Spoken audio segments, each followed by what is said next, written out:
A rabbi built a creature out of clay to protect his people. The creature turned against them. Sound familiar? You have seen this story before. You just did not know you were living inside it. Not in 16th-century Prague. Not in a legend passed down through dusty books and academic footnotes and museum glass cases. Right now, in your own life, in your own hands. In the very systems and structures and survival strategies you have built to protect yourself from pain. The warning buried in this ancient story is so precise, so devastatingly accurate, so unnervingly specific about the human condition that when you hear it fully, when you hear all of it, you will not be able to unhear it. And that is exactly the point. The legend did not survive 500 years because it is a good story. Plenty of good stories disappear.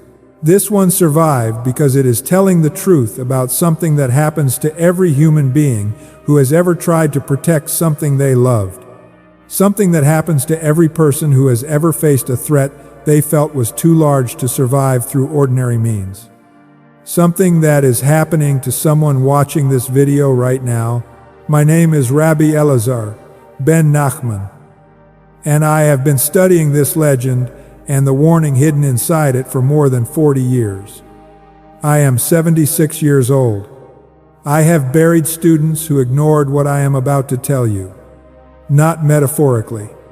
I have stood at the graves of brilliant, God-fearing, genuinely seeking people who had every resource they needed to make a different choice. And I have watched the consequences of not hearing this teaching in time. I have also watched people who did hear it, who did receive it, who did make the turn. And the difference is something I do not have adequate language for. It is the difference between a life that is spent managing the golem and a life that is actually lived. I want you to be the second kind of person. That is why I am speaking to you today. So I want you to understand something before we go even one sentence further. This is not a folklore lesson. This is not a history lecture about medieval Jewish mysticism. This is not even a spiritual teaching in the comfortable sense, the kind you can receive with appreciation and then set down and return to your regular life unchanged. This is a mirror, and I am going to hold it directly in front of your face. And sometimes mirrors are uncomfortable. But I promise you, the discomfort of seeing clearly is always better than the comfort of not seeing at all. Before we go any further, if this teaching is already touching something in your chest, something you cannot quite name yet, something that has been waiting to be named for a very long time, I want you to do something right now, like this video. Subscribe to this channel, and in the comments below, type this declaration: I will not serve what I created. Write it out, all 5 words, because that declaration is the antidote to everything we are about to discuss. I will not serve what I created. I will explain exactly what that means and why those 5 words in particular before this video is done. Write them now. Then come back and stay with me. Now, let us go back to Prague. The year, according to the legend, is 226. The Jewish community of Prague is living under a particular kind of terror. Not the slow background terror of poverty, though there is that too, layered beneath everything like a cold floor. This is the sharp, sudden, unpredictable terror of a lie that travels faster than truth ever can.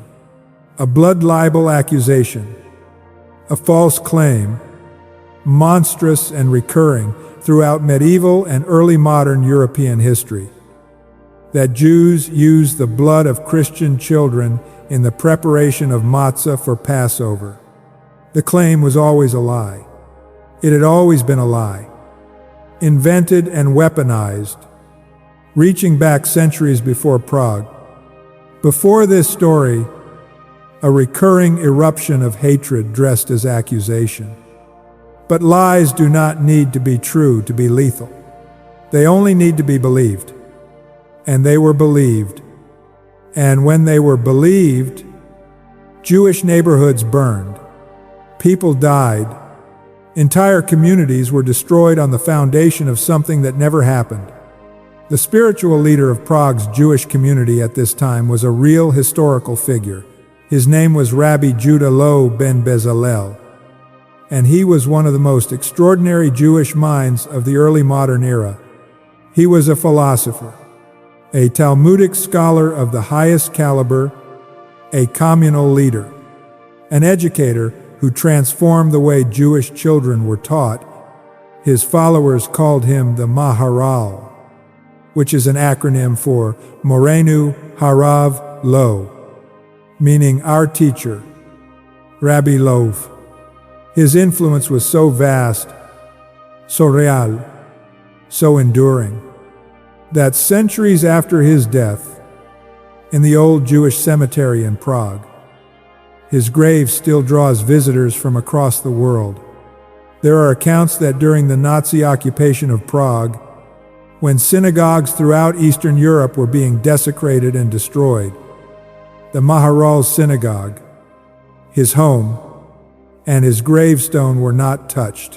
Whatever the full explanation for that, the legend carried enough weight that even centuries of hatred could not quite reach it. He was not a myth. He walked on actual ground. He breathed actual air. He worried the way you worry, in the middle of actual nights, about the people in his care. He had the experience of being responsible for a community he loved at a time when powers far larger than him wanted that community destroyed. He knew what it felt like to be a protector running out of conventional options. And the legend tells us this: faced with the renewed threat of a blood libel pogrom that could destroy everything he was responsible for protecting, the Maharal did something that the tradition acknowledges stood at the very edge of what was permitted. He decided to create a protector, something that could guard the physical safety of his people in ways that prayer and petition and argument and legal advocacy had not been enough to guarantee. He went with 2 trusted companions to the banks of the Vltava River in the darkness, in the deep hours before dawn, and from the clay of that riverbank, the 3 of them shaped a figure, a massive figure, enormous in its proportions, roughly 7 feet tall according to the telling. And the Maharal wrote on its forehead 3 Hebrew letters, Aleph, Mem, Tau. Those 3 letters spell the Hebrew word emet, truth. It is a word the rabbis consider particularly sacred, because Aleph is the first letter of the Hebrew alphabet, Mem is the middle letter, and Tav is the last letter. So the word emet, truth, literally spans the entire alphabet from beginning to end. As the Talmud and tractate Shabbat teaches, truth stands on wide, stable foundations, while the letters of its opposite, shikar, falsehood, each teeter on narrow points. The sages called emet the seal of the Blessed Holy One.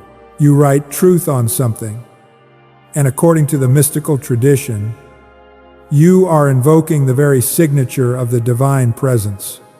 You are saying this thing participates in the nature of God. The clay figure opened its eyes. It rose. The Maharal named it Yosef. In some tellings, Yosele. He clothed it to pass as a servant in the household, and the golem went to work. It walked the streets of the Jewish quarter at night. It watched for those who would plant false evidence in the neighborhood to support the libel claims. It stood, silent and enormous, between the community and what was coming for them. It did not eat. It did not drink. It did not sleep.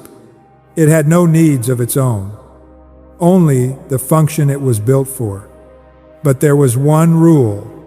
One critical operating instruction built into the system from the very beginning: every Friday evening before the Sabbath, the Maharal would remove the sacred inscription from the golem's possession so that it would not work on the day of rest, the day when even God, according to the Torah, ceased from the work of creation. One Friday, the Maharal forgot.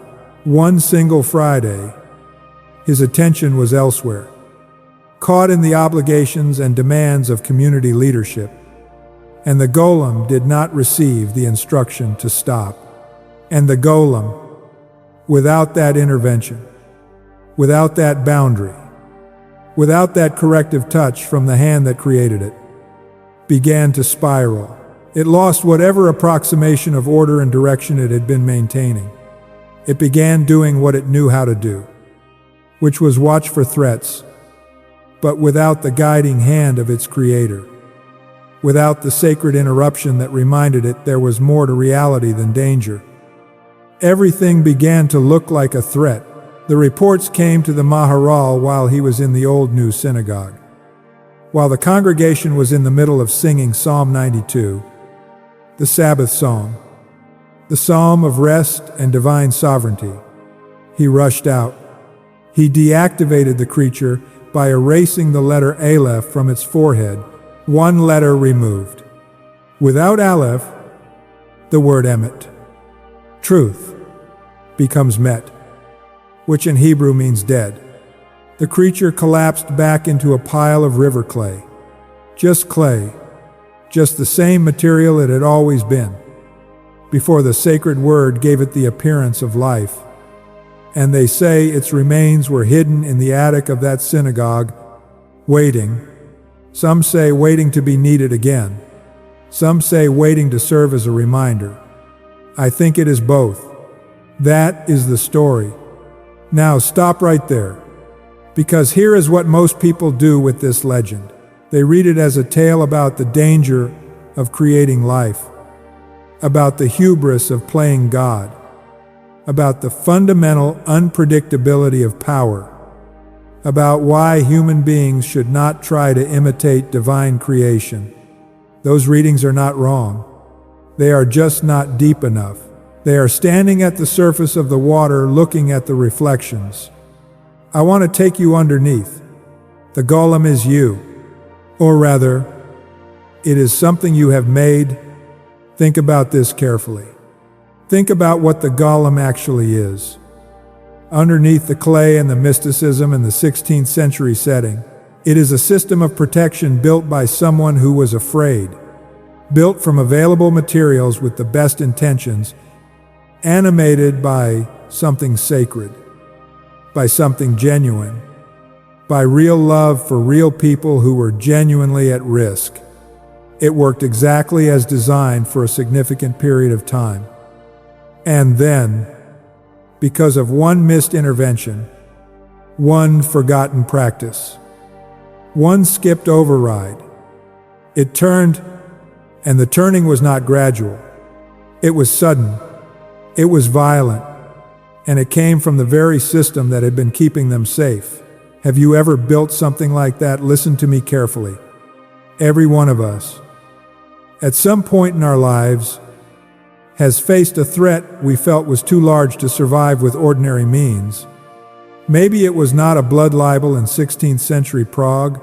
Maybe it was a childhood where love felt conditional, where emotional safety was never guaranteed, where you learned very early that the only way to stay safe was to become something, to construct something, to build a version of yourself, or a set of behaviors, or a system of constant vigilance that could walk the streets at night and watch for danger while you tried to rest.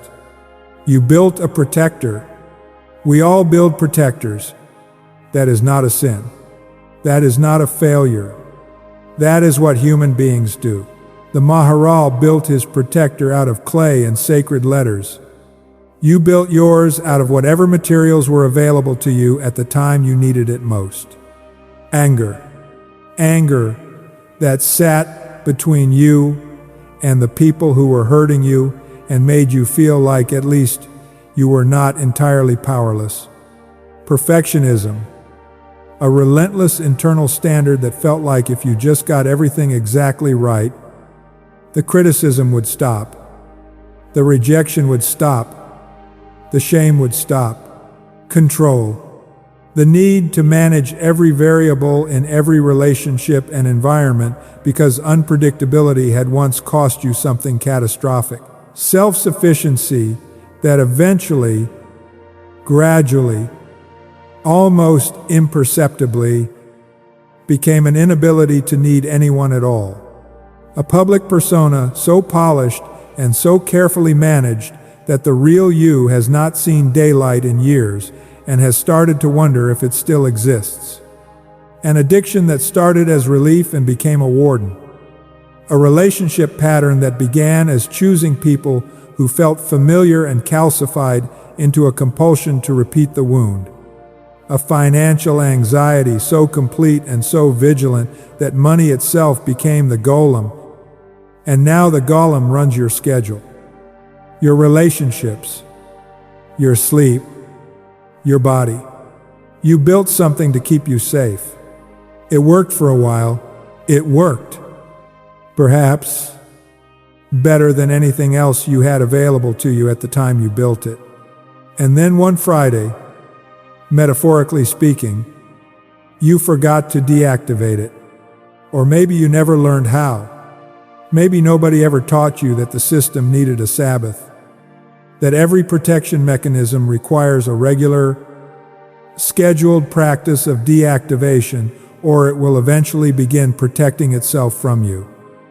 And now the thing you built to keep you safe is the primary source of your suffering. The protector has become the prison. The golem is running loose. Are you tired of working harder and harder at the life you have built while peace gets further and further away?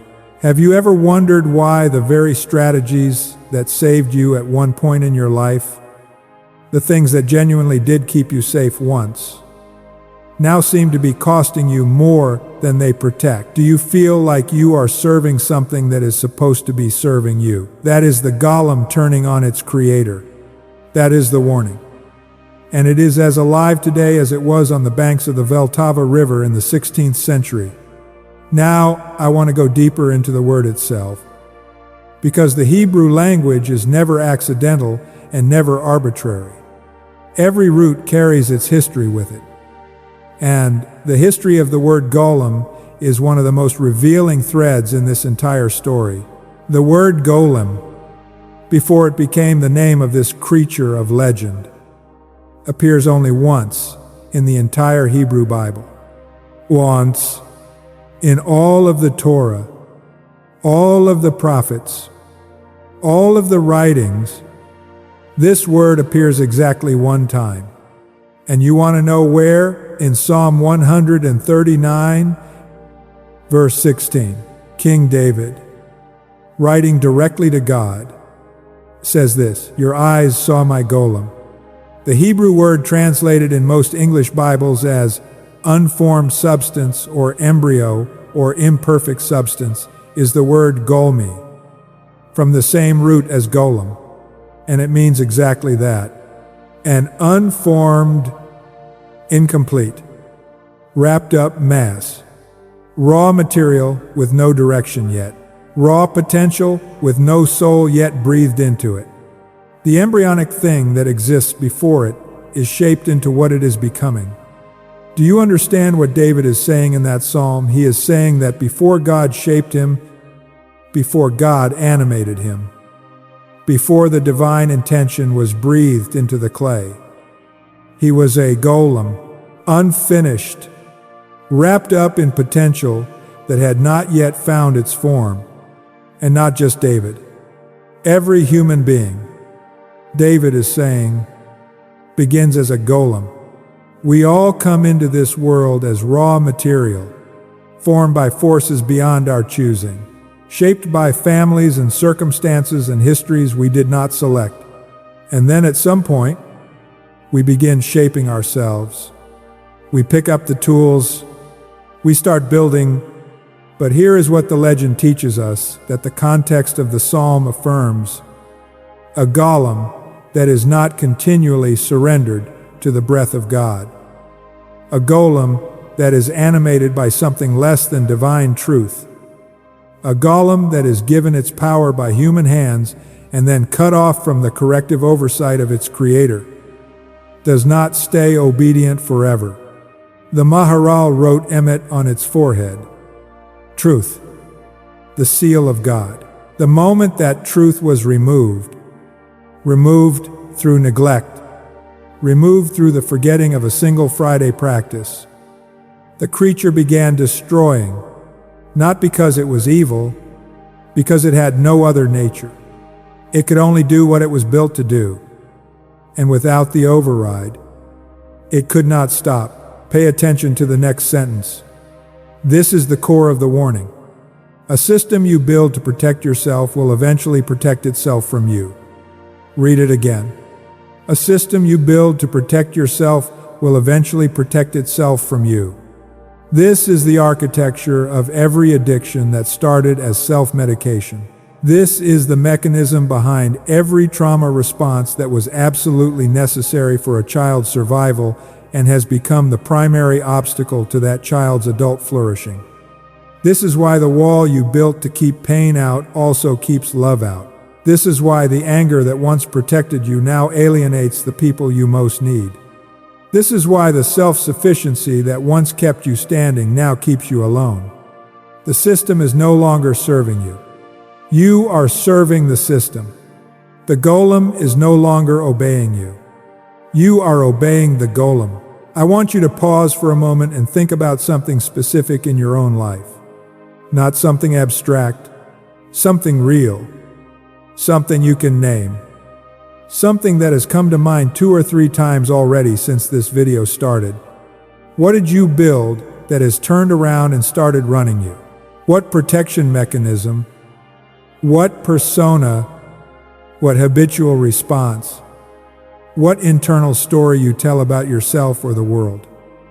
What external structure or relationship dynamic did you construct to keep danger at bay that now requires constant feeding?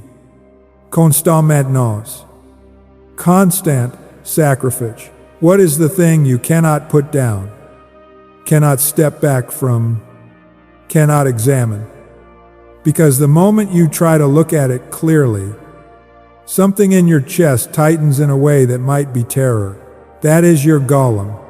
Not metaphor, not religion, not not ancient folklore with no application to modern life, not why, not something that only happens to other people.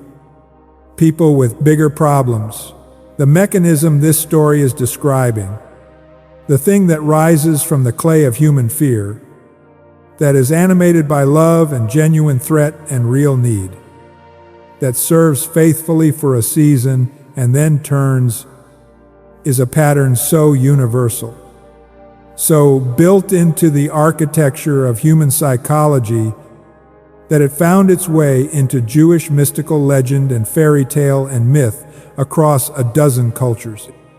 Because human beings in every era kept watching this happen to the people around them, kept experiencing it themselves, and kept reaching for language to describe it. Now here is where the teaching becomes very precise. And I want you to stay with me, because this is where it stops being reflection and starts being instruction. There are 3 movements in the Golem story.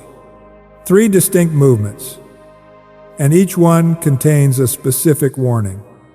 Not general wisdom, not comfortable spiritual bromide, but a precise warning about a precise mistake that precise kinds of people make. The first movement is this.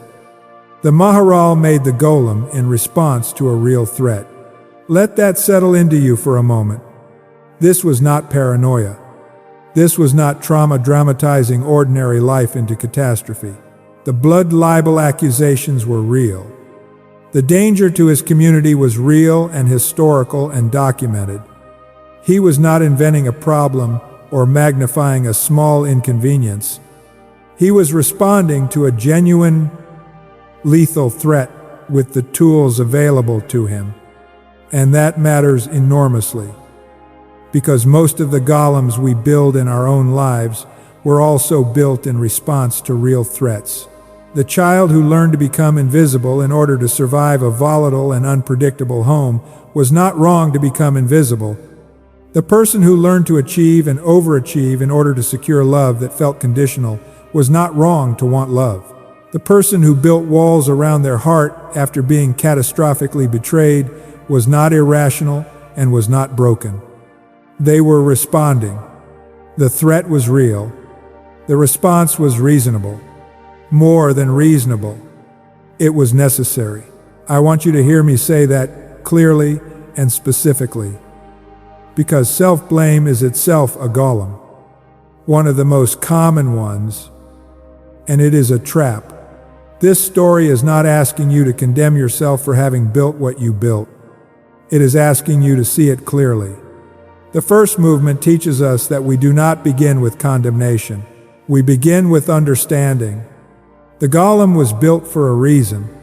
Your protector was built for a reason.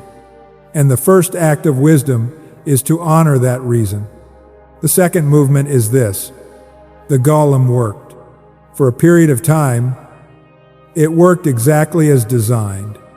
The Jewish quarter of Prague was safer. The threat that had been gathering was held back. The protector performed its intended function with considerable effectiveness. And this is perhaps the cruelest part of the whole warning, because the success of the early golem is precisely what makes the later, destructive golem so nearly impossible to let go of. Something that worked once, that saved you once. That was once the difference between falling apart and staying standing. Carries the weight of that early success with it everywhere it goes forever. Your nervous system remembers. Your body remembers. Your soul remembers. And when you finally get still enough to examine the thing that is now costing you so much, you have to fight your way through every memory of the time that same thing saved you. You try to tell yourself you no longer need it, and your whole system rises up with the counter-argument. But it worked. It worked when nothing else did. It was the only thing that worked. What if I need it again? What if the threat comes back in the middle of the night when I am undefended? And I have already dismantled the only thing that protected me last time. That voice is not your enemy. That voice is the Maharal running back to check on the golem every Thursday night. That voice is love. It is just love that is working from outdated information. The second movement teaches us this. Past usefulness is not present justification. Something that was the right tool at 20 may be the wrong tool at 40. And the measure of whether to keep something is not whether it once served you well. The measure is whether it currently serves you or whether you currently serve it. Those are two different things. They look similar from the outside, but one is freedom and one is servitude. And by now, you know, if you have been honest with yourself through this entire teaching, which category the thing in your life belongs to. The third movement is the one the legend places its greatest weight on. And it is this. The catastrophe did not happen because the golem was created. The catastrophe happened because the rabbi forgot. On one specific Friday, to deactivate it before the Sabbath. The catastrophe happened because a boundary was not maintained. A practice was skipped. An interruption that had been built into the system from its very inception. A moment of deliberate, scheduled, non-negotiable deactivation was missed once. That is all it took. I want you to think carefully about what the Sabbath represents in Jewish tradition. It is not merely a day of rest, not merely a nicety, not merely a good idea for productivity. It is a sacred interruption, a weekly, unavoidable reminder that you are not the ultimate author of reality. That creation is not yours to drive without ceasing. that everything you have built, everything you have made and managed and maintained, requires a moment when you put down the tools, step back from the machinery, and acknowledge that there is something beyond your effort, your control, your vigilance, that holds the world together. The Sabbath is the architectural counterweight to human striving. It is the practice of letting the thing you have given power to go quiet for a day, so that you remember it can be quiet, so that you remember you are bigger than it, so that you remember that the world does not, in fact, collapse when you stop managing it for a few hours. And when the Maharal skipped that practice, even once, even one single Friday in what may have been years of faithful Sabbath deactivations, the Golem remembered only what it was built to do: protect, guard, patrol, eliminate threats. Without the override, without the interruption, without the hand of its creator reaching in to say, "Enough for now. Rest. The world is safe for this one evening." Without that, it could not stop, because the capacity for stopping had never been part of its own nature. The stopping had always had to come from outside, from above, from the one who created it and held the authority to correct it. Your golem has no mechanism for stopping either. It will not stop on its own. It does not know how. It does not know that the original threat has changed or diminished or resolved. It does not know that you are no longer the child who first needed it, that you have resources now that you did not have then, that the world you live in now is different from the world you built it to navigate. It only knows what it was made for, and it will keep doing that, with increasing desperation and increasing damage, until you do what the Maharal ultimately did, until you reach up and change the word on its forehead, until you exercise the authority of the Creator. And someone watching this right now, you know exactly what I am describing. You have known for a while. You have been telling yourself for months, maybe for years, that you will deal with this when the timing is better, when things settle down, when you feel more ready, when you have more support around you, when you understand it better, when you have the right therapist, the right prayer practice, the right framework, the right words. You have been gathering everything you need to approach the golem, and the golem has been watching you gather. And the delay has been costing you in ways that you feel but cannot fully account for. The relationships that are slightly less than they could be, the joy that is present but somehow always slightly muted, always at a slight remove, always slightly inaccessible, the sense that real life, full life, the life you were made for, is happening just behind a pane of glass that you can see through but have not yet been able to reach through. That glass is the golem, standing between you and your own life, because that is what it was built to do. Standing between you and vulnerability, between you and intimacy, between you and the risk of loving and losing. Because once, that risk nearly destroyed you. And the golem has been making sure it never can again. The same God who saw you in Psalm 139, who saw your golem clay before you took a single breath, who saw your unformed substance and wrote your name in a book before your days began. That God has not stopped watching, has not turned away, has never, for a single moment of your life, required the golem to stand between you and the divine. The Maharal built the golem to protect his community from human threat, not from God. He never needed to protect them from God, and neither do you. The protection you built is protecting you from the wrong thing. It is standing guard at the wrong gate. So here is the practice. 4 steps. Concrete. Specific, not a vague spiritual instruction that you receive with appreciation and then set down unchanged. Step 1. Name it. This is the hardest step, and I do not want to minimize the difficulty. Naming the golem requires enough stillness to actually see it.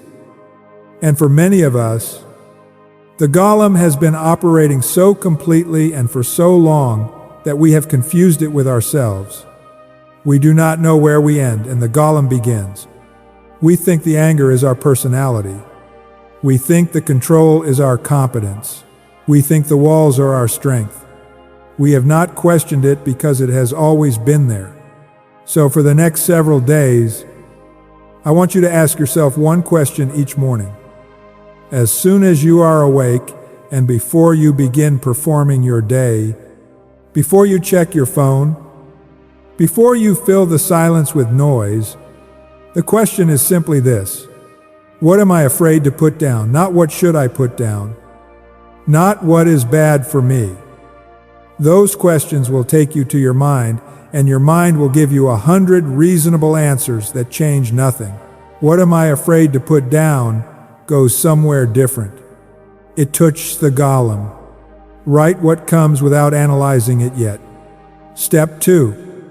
Honor its origin. Once you have named the thing, the next movement is to honor it, to go back to the original threat it was built to address and to say, with real compassion for the person you were when you built it. This made sense then. This was the right response to what was happening then. I was the Maharal on the riverbank, doing the best I could with what I had, trying to protect something I loved. I was not wrong to build this. I was doing what I knew how to do. That honoring is not permission for the golem to continue its rampage. It is the removal of shame from the examination. Shame is its own golem. It stands guard over the very process of healing and makes sure you cannot approach the first golem without being stopped by the second. Honor the origin. Release the shame. Then proceed. Step 3. Identify the override. The Maharal's override was the Sabbath. Built in, scheduled, non-negotiable, under normal circumstances. What is your override? What is the practice that, when you actually use it, interrupts the golem's operation? For some people it is prayer. For some it is therapy. For some it is a specific conversation with a person who has genuine permission to speak truth into your life without you defending against it. For some people the override is the Sabbath itself, in its most traditional form. A day of genuine, non-producing, non-performing, non-managing, whatever your override is. The question is not whether you have one. Most of us, if we are honest, already know what interrupts the golem. The question is whether you are using it with the regularity the Maharal built into his Friday practice.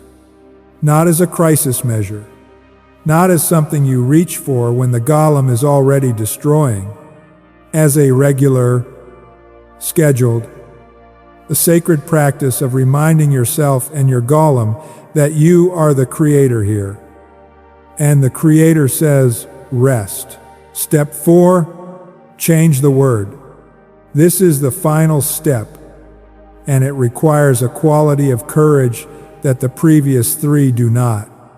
Because removing the aleph, changing emet to met, changing truth to death in the golem's forehead, is not a gradual process in the legend. It is an intervention. It is a decisive, committed, irreversible act. The Maharal ran from the synagogue. He did not stroll. He did not take a moment to think it over. He ran, and he did not negotiate with the creature. He did not explain to it why it needed to stop. He reached up and changed the word, because the golem does not respond to reasoning. It only responds to the authority of its creator exercising direct intervention. You are the creator. The hand that has to reach up is yours. The decision belongs to you and only to you. And the change you are being asked to make is not a slow, careful, well-managed recalibration spread over several years. It is a decision. It is a moment. It is the moment you stop treating the golem as inevitable and start treating it as something you made, which means it is something you can unmake, or if not, unmake. Then deactivate. Return to clay. Leave in the attic as a reminder of what you went through, rather than an active presence controlling your daily life. Not gradually, not eventually, not when you are ready. Now, not X, not someday, not Y, not when it feels right. The feeling of readiness is what the golem produces to keep you from reaching up. The readiness will not come. The Maharal was not ready. He was interrupted in worship. He ran in the middle of a sacred service, and he reached up and changed the word anyway, because the moment required it. After the Maharal deactivated the golem, after the creature collapsed back into clay, he returned to the synagogue, and the congregation, which had been in the middle of singing Psalm 92 when the emergency began, sang Psalm 92 again, from the beginning, all the way through, a complete restoration of the interrupted sacred practice. And according to the tradition associated with the Old New Synagogue in Prague, from that night forward, Psalm 92 has been sung twice in that synagogue's Friday night service. Twice. Because of one Friday when something went wrong and was corrected, the correction became practice. The practice became tradition. The tradition became a form of testimony, sung every week, reminding every generation that golems happen, that they can be stopped, and that after you stop them, you go back and complete the thing that was interrupted. After your golem falls, you do not move on as though nothing happened. You go back to the place where the right thing was supposed to happen and you do it again. You go back to the relationship and you have the honest conversation. You go back to the part of yourself you shut down when you built the golem and you say, I see you. I am here. I am not going to leave you in the attic anymore. You complete the interrupted thing. You sing the whole psalm again. Every word. From the beginning. And someone watching this right now, I want to speak to you directly, past everything else in this video. Directly to you. You have been watching this and a specific thing has been present in your mind the whole time. You know what it is. You have known what it is for longer than you want to admit. And you have been very good at managing it, at negotiating with it, at feeding it just enough to keep it from going fully destructive. And you have called that survival, and sometimes you have even called it wisdom. But somewhere in you, in the place you protect most carefully, it is neither you are serving something that was supposed to serve you, and you are tired in a way that sleep does not touch, because the fatigue lives in your soul, not your body. What I want you to hear right now is this. The Maharal did not feel ready.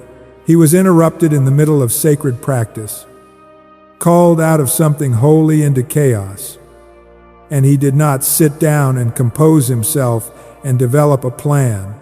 He ran and he acted because the moment demanded it, and he was the one who had the authority. You have the authority. You have had it the whole time. The golem does not have authority. The golem only has the power you give it by not exercising your own. The moment you decide you are the creator and not the servant, the entire dynamic changes, not gradually, immediately. This is the warning hidden inside the story. Do not build. Build carefully. Build wisely.